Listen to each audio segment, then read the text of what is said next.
Hi, my name is Emily, and today the topic we're discussing is the legislative branch, how effective it is in making sure everyone gets equal rights and the rights they deserve, and how people's confidence have changed over the years in the branch itself. So first, my position. So I believe that the legislative branch is trying their best to do their job correctly and make sure that everyone deserves their share of rights and equality.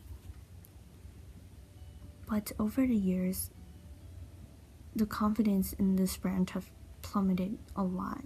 And I think one of the main reasons is because of Congress giving up their power willingly, and that empowers the other two branches, judicial and executive.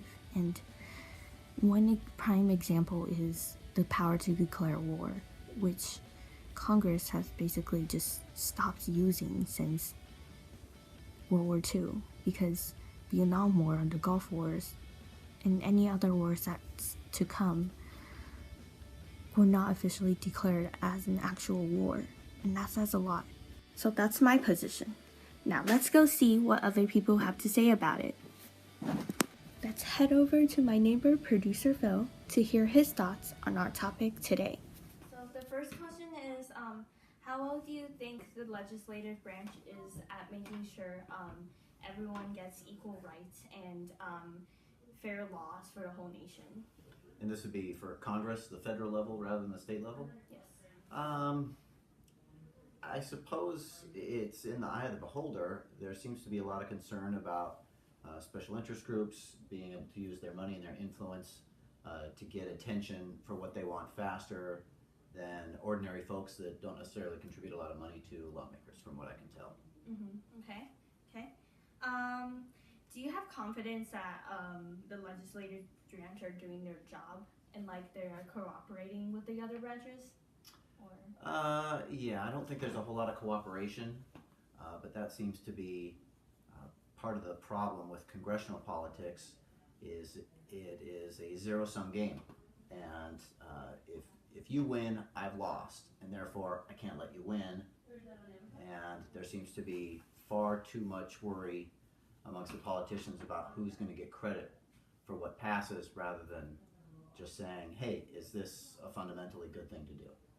I see. Okay.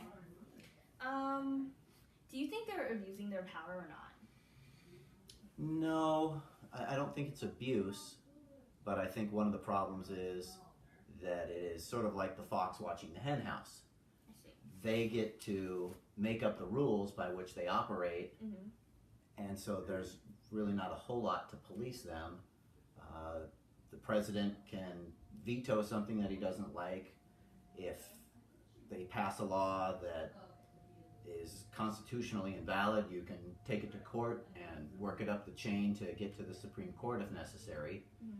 But for the most part, they get to make their own rules by which they operate. So I guess I wouldn't say that it's an abuse of power, but you do have to remember that they're going to operate in their own self-interest. I see. Yeah, that's true. So data shows that people, especially Americans in general, have decreased in their trust and confidence in the branch itself. Why do you think that? And maybe it goes back to what I just said. They operate in their self-interest more so than the interest of the people that they represent or the country as a whole.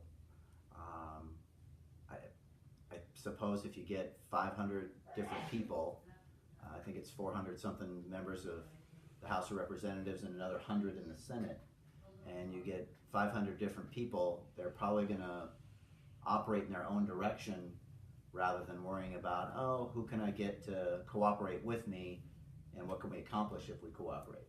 I see. And do you think it'll change in the future, or? Not unless more people start to vote.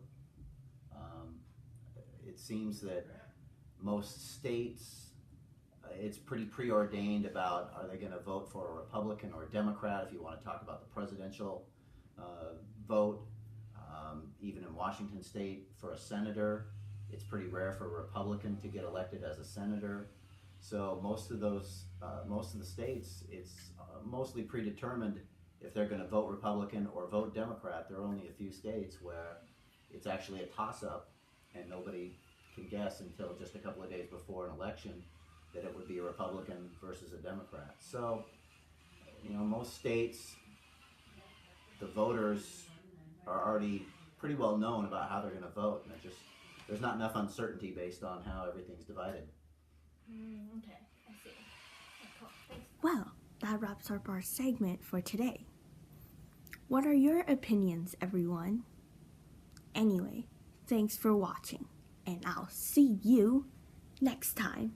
Bye-bye!